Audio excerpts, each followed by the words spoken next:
Hi, everyone. Welcome to Flock Talk. I'm Erin Morgan. And I'm Tom Lewis. And we work for the farmer members of the Ontario Sheep Farmers Organization.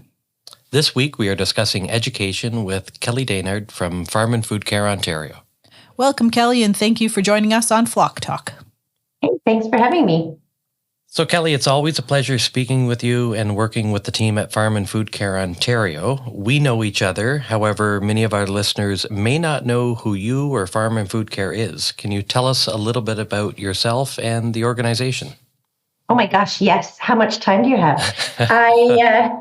I always say that I am lucky to work for one of the coolest organizations in Ontario agriculture because we literally do talk the gambit from sheep to ginseng to greenhouse vegetables to everything in between. So we are funded by farm organizations just like yours, by agribusinesses, by individual members. I take a lot of pride in the fact that we are not a government organization. We're a farmer-based organization that strives to answer consumers' questions about where their food comes from. We recognize that the three of us on this call, know a fair bit about agriculture, but the people I'm talking to on a daily basis, they may not have farmers in their family tree dating back 4 generations. And so when they start thinking about where their food comes from, or they see a scary website, or they see a bad headline on TV, where do you go for accurate information? And so we've always said, if you want to know more about farming, why not ask the farmer? And so we strive to be that conduit between people and their questions and the farming community here in Ontario. And you do a great job of that, Kelly. Thank you. Mm-hmm. What are the general perceptions of farming in Ontario? And what are some of the ways that Farm and Food Care works with the public to build trust? Yeah, so we do a lot of focus group testing. We work with the Canadian Centre for Food Integrity, which does a lot of focus group testing. After every one of our events, we do testing of the people that may come on our bus tours or whatnot. Generally, people like farmers. And I put that term kind of in air quotes. People really like the concept of a farmer. But, that's where the understanding stops, right? If you had a kindergarten kid in downtown Toronto draw a picture of that farmer, of course, they're going to be checked shirt and rubber booted with a straw hat and maybe a straw hanging out of their mouth. People like farmers, but then they get worried about the things farmers do. So when we talk about things like animal welfare technologies in your industry, that might be, tail docking or something that we do for very valid reasons, for animal welfare reasons. And there's rules and regulations behind that. But people then get concerned about what we're doing. What are you doing to the land? Are you making it as environmentally friendly as possible? Why are you using pesticides on your crops? Why are you bringing a vet in to do procedures on your livestock? So they like the concept of a farmer, but they don't understand what farmers do. And then that makes them anxious. So we're always trying to show that farmers have a lot of education behind what they do. The codes of practice are so critical to farm livestock groups in Canada. Pesticides, oh gosh, you have to take a course before you're allowed to buy and use those. We work with veterinarians, when you talk about all the other experts in the industry. So yeah, the general perception is positive. And so I always say to farmers, when you have a chance to tell your story, do it because people like you and they want to know you. They just might have tough questions, and we work in a tough industry. So can you tell us a little bit about the Real Dirt on Farming and Farm Food 360 projects that Farm and Food Care is working on? Yeah, sure. Those are two of my favorites, and they have a lot of longevity with our organization. So I should back up and say that prior to being named Farm and Food Care Ontario, we were called the Ontario Farm Animal Council, and I started working for that organization about 19 years ago. And about the same time, we started working on a little project. We didn't know its name at that time, called the Real Dirt on Farming. And people often said to us, hey, Farm and Food Care, you're an Ontario-based organization. Why are you writing this national magazine? And our answer was always, because nobody else does. And so that is still our answer for it. We have put out 6 editions of The Real Dirt on Farming since 2006. And I still laugh when I think about how wrong I was about the popularity of this book, and wrong in such a good way. When we printed that first booklet in 2006, I remember us having this very serious conversation, new internet, digital world. Nobody's going to want a hard copy version of that publication. Why would they? We'll just put it on this new thing called a website. And I think we printed 10,000 copies and we were sold out in 3 weeks. And since then, we have printed 5 million copies. I ordered another 250,000 yesterday.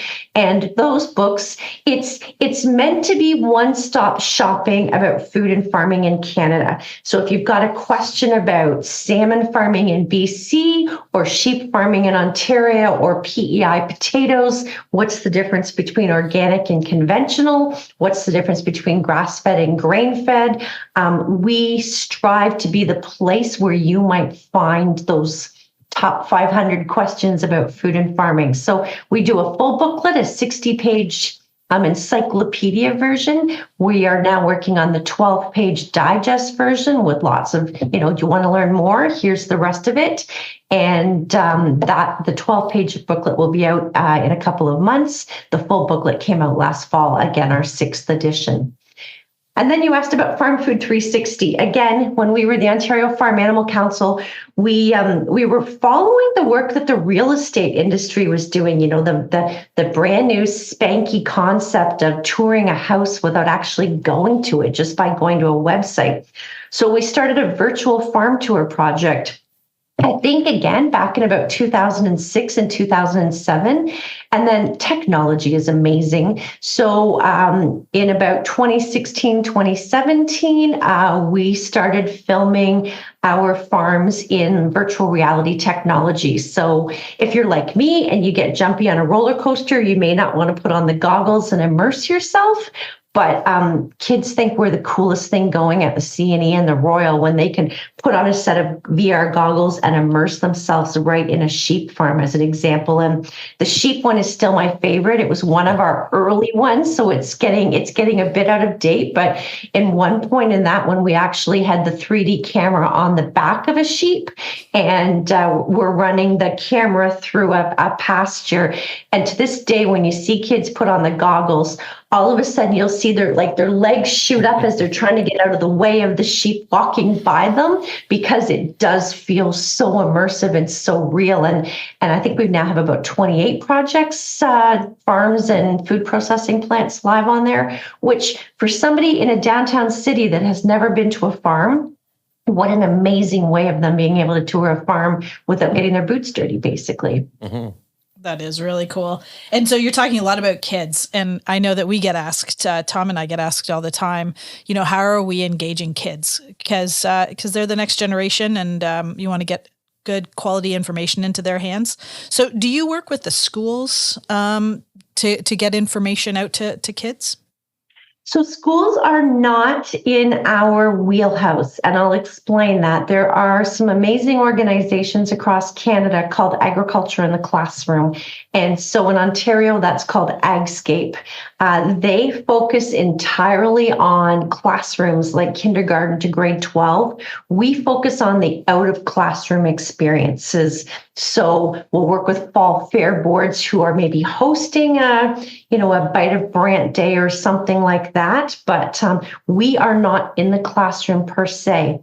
Where we do get involved in classrooms, and using your 2 examples, Tom's 2 examples of the Real Dirt on Farming and Farm Food 360, we do have a pile of teachers reaching out to us to say, hey, how can we use these in our classrooms? And COVID was a huge example of that, as teachers tried to figure out what they were going to teach their kids online. And I know that we got scared the first week of COVID because we thought our website had been hacked, but it turns out it was just the Toronto District School Board promoting it out and about, and our numbers just shot up. So what we do in those cases is we hire Agriculture in the Classroom Canada and they prepare the educator resources that we then use. So if a teacher reaches out to us, we've used Ag in the Classroom's expertise, we've paid them to create the document for us, and then we've got something that we can use done by the classroom experts.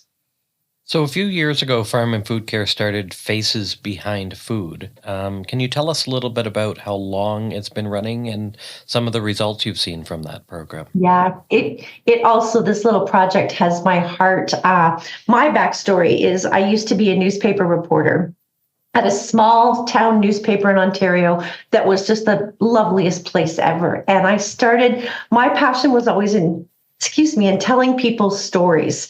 And so we used to do something called the Faces of Farming calendar, and Ontario sheep farmers were involved with that for years. But it was a very expensive project. And again, as you went digital, we thought there was more opportunities to tell more people's stories than just the 12 farm families that were picked every year for that project. So we started Faces Behind Food. It was either 2017 or 2018, and I've kind of lost track of dates.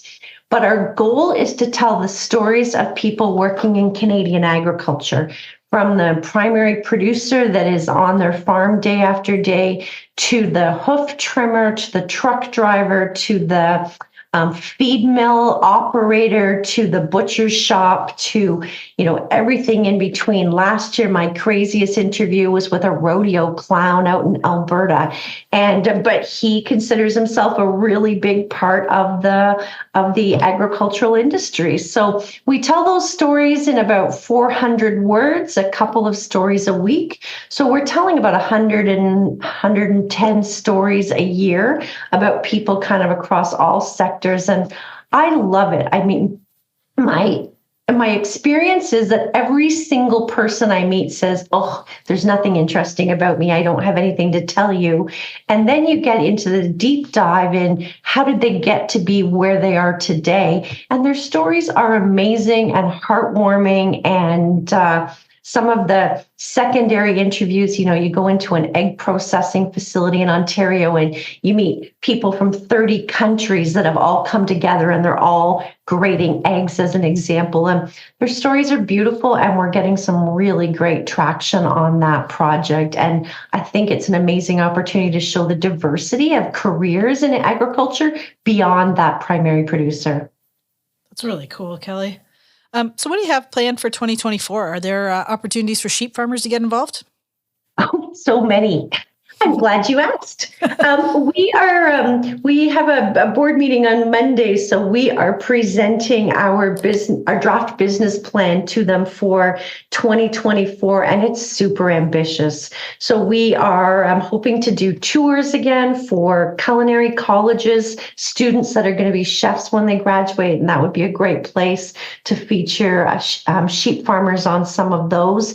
We'll do tours for registered dietitians and Toronto foodies again. We host these big events in Ontario called Breakfast on the Farm, where we go out to Ontario farms and bring 2,500 of our favorite people with us for a morning on a farm. And we've got some great applications in for 2024 that we're just finalizing. Somebody came to us this week with a new opportunity that would actually hit the ground in April if we could get our act together, and could hit 10,000 people on a Saturday in April. So yeah, all the things we have been doing, and some pretty cool new ideas too. We just got the offer of hosting an evening with Temple Grandin, who you guys will know as well as I do, kind of one of the world's foremost experts in animal behavior. She's going to be in Ontario later in the year, and did we want to host an intimate evening with her for people to meet her and hear some of her amazing stories. So anyway, there are lots of exciting things ahead, and we're well on the way and eager to get started. So you've talked about the organization and some of the work that's been done on the national level. How does Farm and Food Care work with farm organizations on the provincial and national scale? Yeah, so I think it depends on every different organization how we work with them, but in your case, we have worked with you over the years on so many different projects, from from tours to breakfast on the farms to you sent me on some beautiful photo shoots a couple of years ago for Faces Behind Food. We help farmers with media training so that, so they're more comfortable telling their stories. And we do things on a commodity specific basis, but we'd rather do things on a kind of broader sector basis. And I'll use a sheep example. A few years ago, we were approached about showing the movie Guardians of the Grasslands and wondering if we could host an event. And at that point, sheep wasn't involved. But I thought the story of grasslands in Canada wasn't complete without a sheep perspective. So we went out and Carrie Woolley, who's one of your amazing sheep producers from Norfolk County, came on board, sat on a panel. We filled an auditorium in Toronto with guests eager to learn more about livestock and climate change, as an example. And that was a real win for kind of all the livestock groups. And I think we really reached some key people in downtown Toronto by doing so. So yeah, we love to tackle issues that are really important, kind of cross commodity, recognizing you're the sheep experts and your knowledge in that topic is a mile deep. Our knowledge on the sheep industry is less deep, but we go wider and try to find synergies between the groups. And that grasslands event was a good evening. Absolutely. Yeah, it was fun. Yeah. So, Kelly, your organization's been working with the agricultural community and Ontario sheep farmers for a really long time. What issues persist year over year that we need to address in order to be successful? Yeah, I mean, the top issues that were number 1 to 4 when I started here 19 years ago are still the top issues. People are worried about animal care and animal welfare. They're worried about, farming in the environment. They're worried about things like antibiotics and hormones. And they're worried about things that we're putting into our crops, like crop protection tools or GMOs. And I think, as long as people don't have a chance to visit a farm virtually or in person, or they don't meet a farmer to ask those questions will continue to persist. And, we have a lot of special interest groups in Canada that are very good at telling their side of the story, which we don't consider to be an accurate farm reality version. And so I think it's really it's frustrating because there are some amazing, as you guys know, there is some amazing work being done on Canadian farms, and farmers love their land, their livestock. We just have to keep telling that story. So, I thought there was a need for this organization 20 years ago when I first got involved, and there is still a need for this organization. And then all the individual efforts, you have Sandy Brock talking to millions of people about sheep farming online. That is the most amazing thing because she's reaching an audience that we're not. And all of those collective and joint efforts are making a difference. I'm convinced of it. So I'm going to jump in on the flip side of that question. Where are the big opportunities to improve the perception of agriculture and work together to grow the sector? Yeah.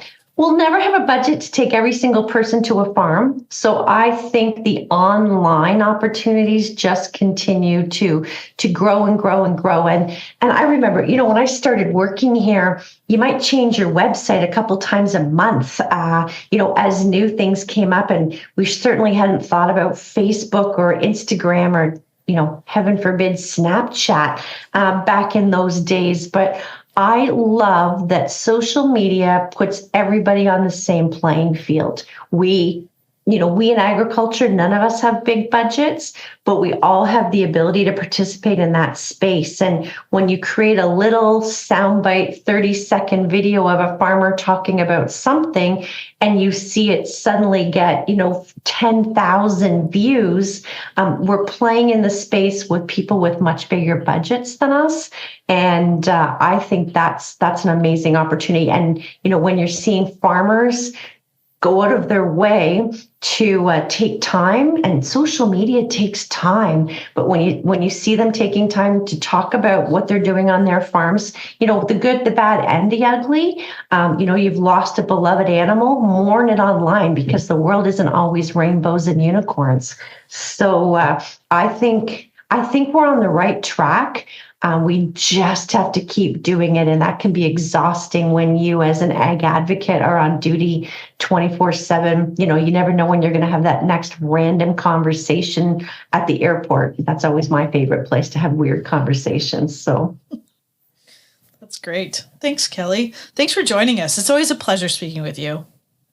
Thank you. I appreciate the opportunity to talk more about us, and we're grateful for the long-time relationship we've had with Ontario Sheep. You have been with us since those early OFAC days, and look forward to more projects ahead.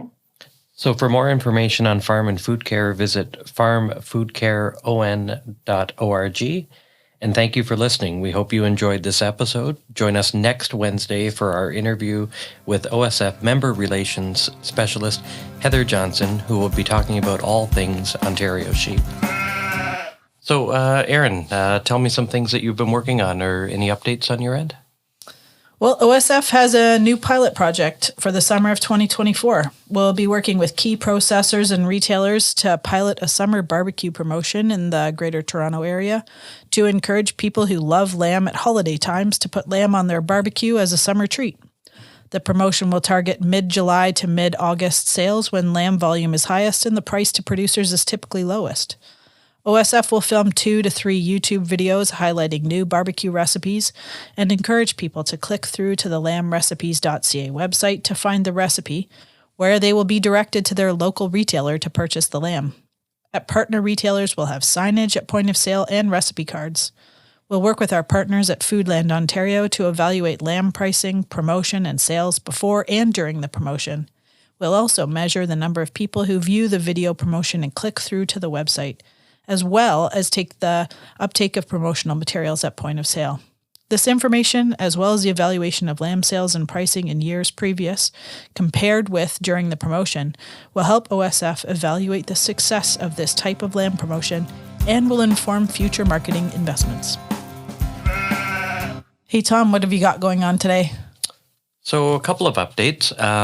One, we just finished the Grey Bruce Farmers Week Sheep Day, which is an event that we always take part in. The day included panel discussions on accelerated versus annual lambing and looked at comparing the aspects of the two systems, the pros and cons of each with regards to labor, marketing, financial consequences, and more.